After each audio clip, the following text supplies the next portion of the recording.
Kapansin-pansin ang timing ng paglabas ng mga ganitong balita.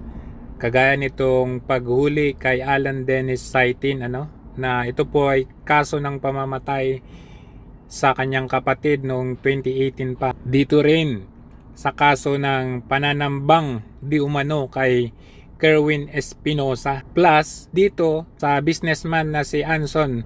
So titignan natin yung relevance nung tatlong malalaking balita sa Pilipinas ngayon.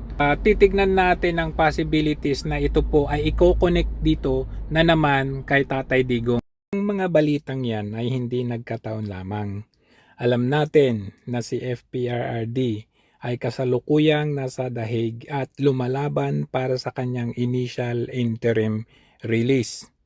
At base doon sa abogado ng mga biktima na si Conti, alam nyo naman kung sino yon, ay flight risk daw si PRRD. So may tendency na kapag siya ay pinagbigyan ng interim release ay baka daw tatakas at hindi na babalik sa ICC. Another one ay ito po, ang sabi niya may kapangyarihan daw si Tatay Digong, may sapat na lakas. Meron daw siyang pwedeng utusan, napatayin, takutin ng mga witness, ubusin ng ebidensya, iwala ang mga ebidensya. So ang lahat ng yan ay posibilidad na magagawa ng isang Duterte. Kaya pag pinag-usapan natin ng interim release, according dito ay ito raw ang i-raise ng mga prosecution o nitong si Conti na dahilan upang hindi i-grant ang kanyang interim release. Kung babase tayo doon sa isa sa mga qualifications bago mag-grant ng initial or interim release, na kung saan itong si PRRD daw ay pwedeng maka-impluwensya sa mga ebidensya, matakot or takutin kung sino man dyan, ay pwede natin i-connect itong nangyari dito kay businessman Anson at saka sa kanyang driver, ay ngayon ay nililink nila sa Pogo. At alam naman natin na pinag-iinitan nila ang Pogo na ikinokonek nilang pilit kay PRRD. So, kung dyan tayo babase, sasabihin nila doon sa ICC ay hindi pwedeng i-grant yung kanyang interim release dahil nakita nyo naman itong nangyari kay Anson. Baka nga ang nasa likod nito ay si Duterte dahil link ito sa Pogo. Next, ito namang nangyaring di umano na ambush me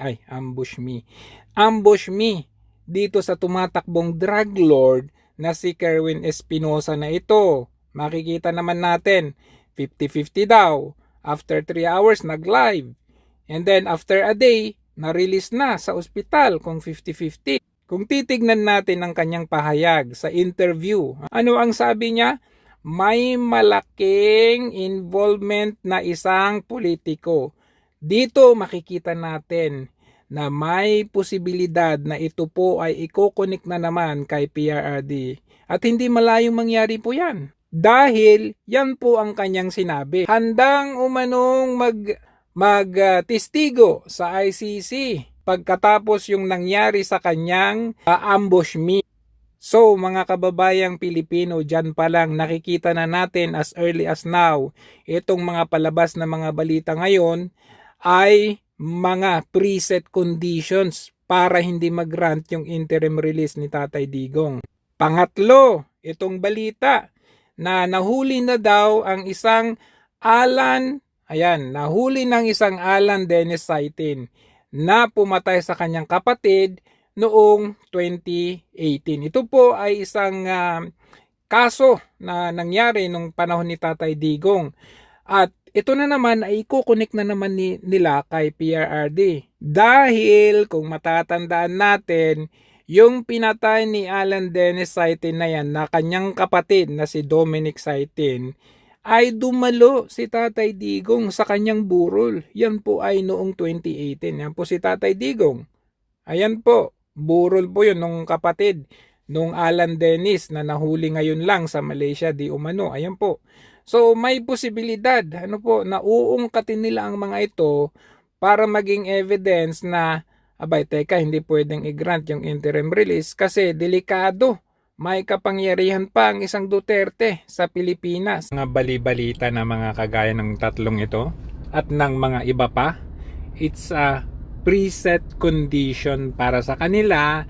Sasabihin, delikado si Duterte bumalik ng Pilipinas kasi meron pa siyang kapangyarihan. At tignan ninyo itong mga pangyayaring ito. Ito po ang ebidensya namin. So mga kababayan, bantayan natin itong mga galaw ng administrasyong ganito. Halatang halata